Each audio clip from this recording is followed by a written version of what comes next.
Hi, and welcome to Science. You are listening to our winter special, where we are taking a look at science communication.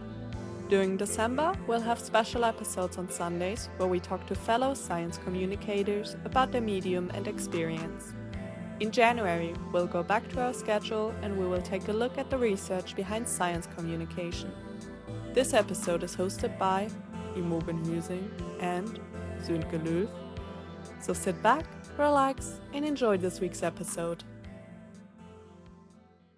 Hello and welcome to another episode of our Christmas special. Today we're talking to Nicholas Wright. He is a neuroscientist who studies how the brain, behavior, and technology shape conflict.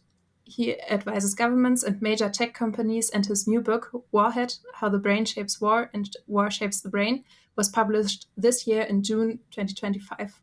Now we want to talk to him about the process of writing a book and his experiences with books as science communication tools. Welcome.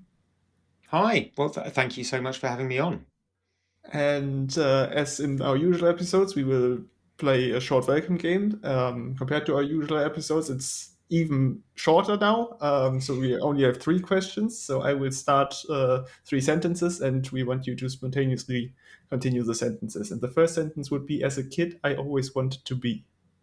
Oh, a scientist.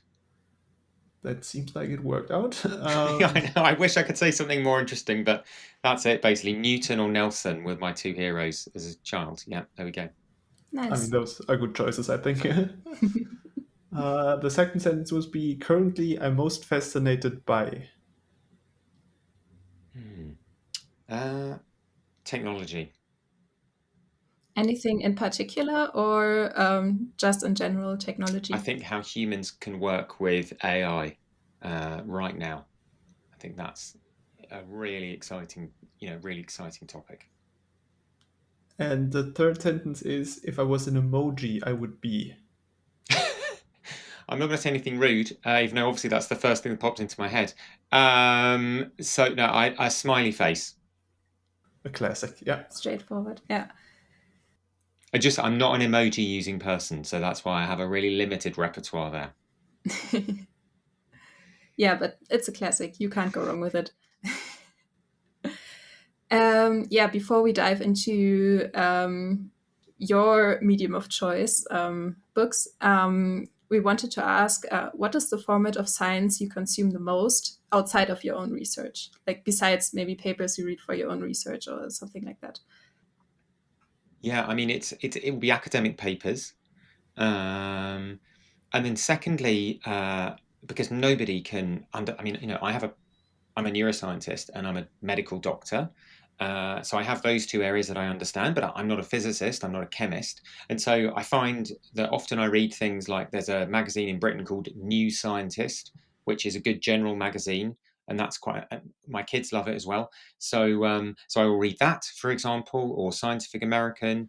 Often there's very good stuff in things like, the newspapers, the Financial Times or the Economist. The Economist does very good, summaries of scientific advances as well. Okay, so it seems like you are more on the written side of things, and you're not listening to podcasts and watching documentaries. Not really about science, I have to admit. Not really about science. More, no. I listen much more to audiobooks, which will be typically more about sort of history, politics, that type of thing. When I'm unloading the dishwasher and that kind of stuff. Yeah, I mean, I understand it, because I feel also that if you have to understand something, it's much easier to read it at your own pace, and you have all the information at any point you want to have it. And if you're explain something in an audiobook or something, and then if you didn't understand something, you have to skip back 15 seconds, and the first 10 of those are irrelevant to you, and then come the 5 that you didn't understand the first time. And someone needs to. I have not had time to look this up, but I was having this exact discussion, strangely, with a chap on a podcast who's a Navy SEAL. So the Navy SEALs, the people who are like the SAS, would be the British version. They came before the Navy SEALs. The Navy SEALs copied the SAS, but don't tell the Navy SEALs that. And I was having a discussion with him about exactly this issue, and I actually think that part of it is when you're listening to. I remember information more clearly when it's written. And I think part of that is that you can read at your own pace. And when you don't quite understand something, you can slow down. You think this is going to be an important sentence, you can slow down. And a key thing that we do, key bit of cognition is what they call metacognition, or thinking about thinking. And I think that it's much easier for me to engage my metacognition when I am reading something visually than when I am listening to it. Now, I think though that in the not too distant future, and you asked what am I interested in right now, and one of the things I'm really interested in now is in how humans interact with technology. And I think that in the not too distant future, unless things don't pan out as we anticipate, probably we will have adaptive audiobooks. So they will be, you'll be able to see, for example, EEG monitoring. How much are you attending? Can you stop it? Maybe you can use iFlex if you've got some kind of glasses on. There's lots of stuff. I think we're going to have adaptive audiobooks in the distant future. How good they actually end up being is obviously a different question, but I think that will be something, and then we can apply our metacognition better to audiobooks. Yeah, interesting perspective. Now maybe we can go to your book. Can you just tell us a bit about what brought you to writing a book, and maybe also specifically what brought you to writing this specific book? So my background is perhaps I'll just give my background and then why I was and then why I've written this specific book. So my background, so I was a neurology doctor, so I practiced medicine and treated patients with brain disorders in places like in Oxford and in London, at a big research institute in London. And then I spent a number of years, and I became fascinated by the brain. Always was fascinated by the brain, but became even more fascinated. And I spent a number of years using functional brain imaging, so brain scanning, to look at how humans make decisions about things like rewards and punishments and social motivations and so on. And I did that at the lab that, there was just an enormous number of exciting ideas coming out of that lab. It was just an extremely exciting time. We had 2 of the 5 most cited neuroscientists in the world working in the lab, and it was extremely exciting. Loads of great ideas. So DeepMind, so Demis Hassabis, both the people who won last year's Nobel Prizes for AI, they both were linked to the Institute of Neurology, that broader research institute in London. And but I wanted to apply these really exciting ideas about the brain to real world problems, to thinking about like a really big policy problem. And so I wanted to apply it to security, and in particular to nuclear weapons. And so I got a job in Washington, D.C. at a big think tank there, and worked on decision making, applying these new ideas about the brain and how humans really make decisions, and applying that to thinking about decision making with nuclear weapons. And that's central to how the American government or the British government think about and actually do their real life planning with nuclear weapons, and actually do their nuclear strategy, is they think about how individuals and small groups of people make decisions, right, and what affects that. So they were always really interested in cognition, in thinking about the brain. And so I moved to Washington, D.C., and I worked there. And that's when I started working with the Pentagon Joint Staff. And I've been an advisor with the Pentagon now for over a decade. And now I'm back in London, and I do some cognitive neuroscience, and I've published papers with people in China, and I've done all sorts of different things. So I do cognitive science and also work still advising the Pentagon. And then about 5 years ago, I thought that one of the things that I had learned at the Pentagon that most people just don't know about, I think you're both in Germany or the German-speaking world, and I don't think most people in Germany had the faintest clue really about the realities of what was going on in the world in terms of the military situation. I don't think people in Britain, the majority of people, knew what was going on. And so I really wanted to write a book, and it was about applying what we'd learned about the human brain, this enormously exciting set of ideas, applying that to thinking about military conflicts, to understand why humans fight wars, and understand how, if we must fight a war, that we can win that war. And the reason why that mattered right now, and why I wanted to write this book for a general audience, so I turned down the academic presses. I really wanted this to be a book for a general audience, where ordinary, normal people, intelligent, concerned citizens would understand it and would engage with it. And I wanted to write a book because what I don't think most people understand is that we could have a very major war now, for example, between America and China. That could easily become a war of global scale involving Europe and the Middle East, another world war. That is literally what people are planning for in the American government and in the British government. And we could lose, right? There were long periods of time during World War II, for example, where the British were not winning, right? And we have to understand that we could certainly lose a war right now. And that is something that the majority of people do not understand. And I think we need to understand that. And just to put it into perspective, China now produces more manufactured goods, right? More stuff than the next 4 or even 9 countries in the world combined, right? And they're not only going to have more stuff, they dominate drone manufacturing and all sorts of other things. They're not going to have more stuff. They now have more industrial. So Germany is very proud of its industry, right? China now has more industrial robots per 1,000 industrial workers than any G7 country, including Japan, Germany, Britain, France, or the United States, right? So if we fight another war, which is entirely possible, and we will not, and certainly if it becomes a prolonged war, and wars between great powers often go on for many years, as World War II did for Britain, went on for 6 years, we could lose. And I think we need to understand why humans fight wars so that we can try and avoid wars happening as best we can, although I don't think that's possible. And if a war does happen, we can stop it escalating, hopefully, as best we can, but that's not always possible. And if we must fight a war, we can avoid losing, which was very important in World War II. And hopefully we can win. So that's what I wanted to do with the book. Nobody,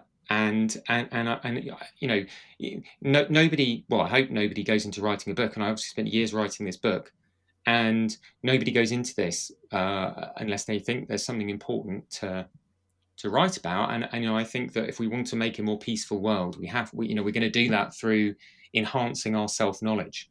So I think we can get to a more peaceful world by knowing ourselves as humans better. And that's what I wanted to help us do as concerned citizens. Could you maybe go a bit more into why you decided to write it for a more general audience, the book that you wrote? Yeah, I mean, so two reasons. So one is that, I mean, if you look, for example, it is because I think it's really important that a general audience understands these challenges, right? And if you look at there are lots of people who I think do not look at the world in a way that it gives you a useful enough picture for making wise choices about what we should do as societies. So to give you some examples of 2 really prominent thinkers who I don't think see other humans as they really are. So Steven Pinker. So if you look at, he wrote a book, that was very prominent called The Better Angels of Our Nature, a little over a decade ago, that basically said, don't worry, guys, the arc of history tends towards peace. And so I'm obviously paraphrasing, but essentially, it'll be fine, right? But the thing is that he's not so much wrong. I think the arc of history does tend towards peace, but his idea is dangerously incomplete because wars do happen, right? And they don't win themselves. People said equally powerful, scientifically plausible, passionately argued, detailed, rational things before World War I, and then there was a cataclysm, right? Or you look at Robert Sapolsky, who's a Stanford neuroscientist and primatologist, and he wrote it was a lovely book in many ways, a wonderful book about neuroscience. And then he's like, well, so the way we're going to crack the problem of war, hopefully, is that everyone just needs to realize that war is bad and reconciliation is human. And I mean, again, he's not wrong, but his ideas are dangerously incomplete. And I think that what we need as concerned citizens is to have a complete enough picture to be useful, right? Now, that doesn't mean you need to know everything about war or everything about the brain or everything about AI or everything about anything. You can't know everything, right? It's impossible. But you need to know enough that it's useful. And so I wanted to give people enough of a picture of humans and why humans fight and why humans win and lose wars to be useful. And that is really important because, for example, in the mid-1930s, in the democracies, right, in Britain and France, millions supported pacifism, disarmament, right? And certainly with the benefit of hindsight, that was a catastrophe, right? Because it enabled a deeply unpleasant German regime to build up massive armed forces that beat France and Britain in the Battle of France. So we don't want that to happen again. Essentially, I'm not saying we're in the run up to World War II, but that is possible. And we do need to think about these things. We need to think about them seriously. So concerned citizens on the one side. And the other thing I'd just say is that I wrote lots and lots of dry reports and all that kind of stuff and academic papers. The things that people really in the Pentagon and so on really are most interested in are things in big magazines like The Atlantic, or this book. So, the first briefing I ever gave to a general officer, right, in the Pentagon, in person, was to a brigadier general, and it was about a piece I'd written in The Atlantic, actually, about Iran and how we could, how we could deter Iran, how we could send the right signals, how we could build peace, and how we could, thinking about Iran and nuclear weapons. And he spent an hour with me and two of his team, and we talked about, the brain and so on. And he then, later on, he very kindly wrote the foreword for a book I wrote about AI and international politics and so on, and when he was a major general. And now he is the Supreme Allied Commander Europe, a chap called Alexis Krinkovich. He's a 4-star general in the US military, right? And he is the Supreme Allied Commander in Europe, so the head of NATO, right? Military head of NATO. And that's the kind of guy that I want to inform as well. The general audience, but also these people, so he can understand what it is that I know about the brain and hopefully do a better job at his job, right? And obviously I also learn from him as well. So those are the two things: concerned citizens, and also that actually dry academic books and policy papers are one thing, but often what gets through to really important decision makers is the things more for a more general audience. And you already mentioned writing papers and reports. How is the writing process between more like academic formal literature different from the process of writing a book that is accessible to people not researching in this particular field? Really different. And it is so hard coming from a more academic background. So it's like learning a different mode of writing. So, for example, I remember when I started off, I'd written lots of academic papers and published lots of nice papers and whatever. And then I went to Washington, D.C., and I had to learn a completely new way of writing and interacting, which was for a policy audience. And I then, gained some, reasonable capability at doing that kind of thing. But then you have to write then a completely different thing, which is how to write a book for a general audience. And again, you need a completely different mindset.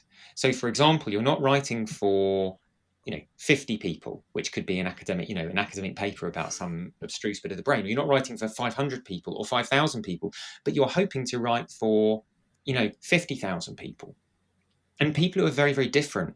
So you can't hide behind jargon. You can't hide behind long, convoluted sentences. You have to be clear. It's the classic thing. If you can't explain it to your mother, you don't understand it. And it is true. And there were lots of things that I realized that, I needed to understand more. So it's a complete different set of skills. And so I had to learn those new skills. And I actually really enjoyed that because it's very much like a craft. It's like carpentry. I don't know if like building a really beautiful box, and you have to learn the skills, right? And when you have a nice if you learn carpentry, for example, and you become, I'm not a great carpenter, I'm an utterly mediocre carpenter, but if you're a good carpenter and you join two bits of wood together and they interlock, right, you don't even need to use glue. You just gently tap them together, and then they're right. That's kind of what you're aiming for, to become a crafts person. And so that's a whole set of skills that I had to learn, and I really enjoyed it. And if I could say one word that is also really important, so in addition to like learning the craft, is that is about story. So humans love stories. So you need to have tension, you need to have climaxes, you need to have cliffhangers, right? People love stories, they love characters, they need to put a picture of the guy in their head. He's a guy with a big moustache, or he's like, got a little military moustache, or whatever it might be, right? They need pictures, stories, and you need to give people what they want, because ultimately people have to read my boring academic papers. Not that they're boring, they're very exciting. But, they have to read my academic papers. Nobody has to read this book. And I wanted to make it exciting, genuinely interesting, so people would actually read it and they would want to turn over the next page and read a few more pages when they're lying there in bed, even though they know they should go to sleep. That type of thing. And so, and that's a craft. And so that's what I tried to learn. Maybe this is a bit more of a technical question, but it could still be interesting for our audience. When we looked into what you're doing and so on, we also found out that you were an editor for a couple of books. And maybe you could also go a bit into what the editing process looks like, and maybe how editing is different from writing, and how that also maybe supported your writing journey. No, of course. So, I mean, editing is central to the process of writing. So, for example, if I'd wanted to just publish this book 3 years ago, I had 95% of the facts and general arguments and ideas in the book written down. Right, I had almost all of it, but certainly in one form or another. But the key, but it's very hard to write all of that down in a way that is compelling, and that requires writing it and then going over it again and again and again and again. So self-editing is enormously important. But you're absolutely right. I've also, for example, edited 2 edited volumes. So that's where you get lots of scholars together, and I was the editor. And so I had an idea, and then I would, so I wrote the introduction, for example, and the conclusions. And then I asked lots of different scholars. For example, I wrote a book on AI, China, Russia, and the global order, right? And so there I was asking people. So I'd written some articles, and then I turned that into and expanded that and turned that into a series of introductory chapters for this book. And then I got lots of scholars from Harvard and MIT and Stanford and Oxford and other places to add chapters. And so partly it's about identifying those people, so finding out who is going to be good, and often I don't know, if I knew all the answers I could write all the chapters, but I don't. So you ask people and who's good, and then they give you more names, and then you gradually get a whole group of people who are really good. And so it's guessing those people. It's very, very important then to give them a really clear instructions. So and this is always good for yourself too, like how long should it be? You don't want a 10,000 word chapter if really it should be a 3,000 word or 4,000 word chapter. So it's really important, and it's so you need to give people really clear instructions, knowing that a proportion of people will completely ignore your instructions, and that's fine. So then it's about you have to be tactful and nice, and the other thing is that you like editing what they've written to make it clear. Also, you talked about how does that affect my writing journey. It's the classic thing.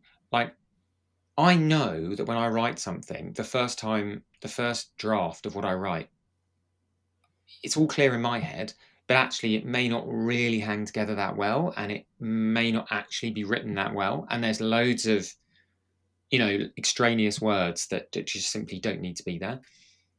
But when you're editing lots of other people's chapters, it's much easier to apply that thinking about thinking. So it's much easier to see when someone else is saying nonsense than when you're saying nonsense yourself.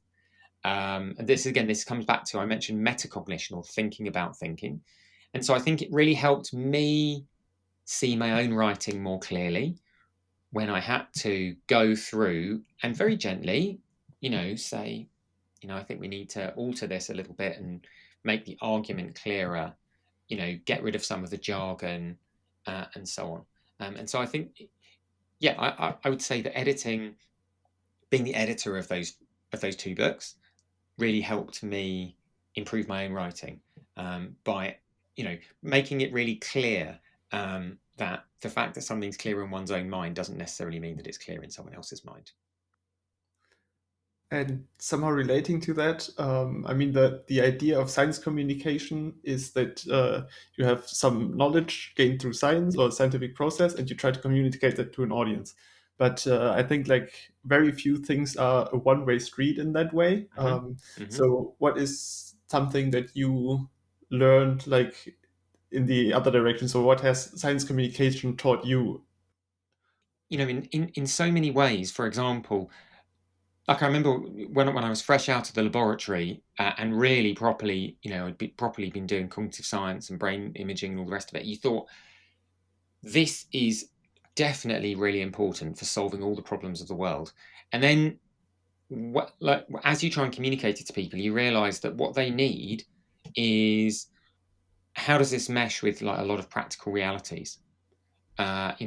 Bureaucratic realities, or so. For example, I remember.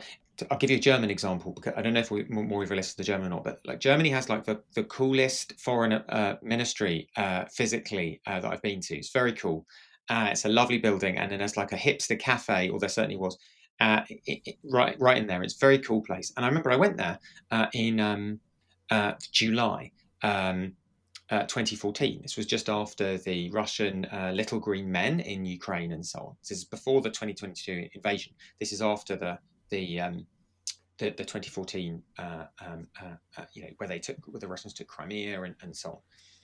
And I remember like speaking to this chap in the German Foreign Ministry, and I won't say who it was, and I was like, so how do you think about how your actions will be calibrated? How do you think about how they're going to affect Russia's decision making and how Russia is going to be making their decisions? So you can calibrate. And he was like, do you know what? We just don't really even think about that very much. And the reason is that it's so difficult to get all the different people within the European Union all aligned on how we're going to do these sanctions, that we basically very little thought is given to what effect this is really. It's like making this a well calibrated response on Russia. And the thing is, in principle, one might know that kind of thing. You might have read that in a book or read this. But then when you're actually there, you're sitting there and I was trying to communicate my really important, desperately important ideas to this German official to like make us all, the world a better place and the rest of it. And I was like, do you know what? He's totally right. And you have to think about these like hard realities. And so whenever I think about these things now, it's like that. So you've probably heard of Oscar Wilde, the famous playwright and so on, and wit. He was a famous like funny guy, like comic writer and so on. And Oscar Wilde said, apocryphally, sadly, probably it's apocryphal, but he said, the problem with socialism is that it takes too many evenings. Right? The problem with socialism is that it takes too many evenings. Right? It's just that. Like, it's a bit boring in the end. Like, you don't want to spend he wanted to spend his time smoking cigarettes and drinking fine wines and doing all sorts of stuff with all sorts of people. So people don't. There's just a very limited time anyone has, and that's one of the things. Trying to communicate my ideas from science and policy and other things to other people made me really understand that everybody has limited time. Everyone is most concerned with what's going on with themselves, fundamentally.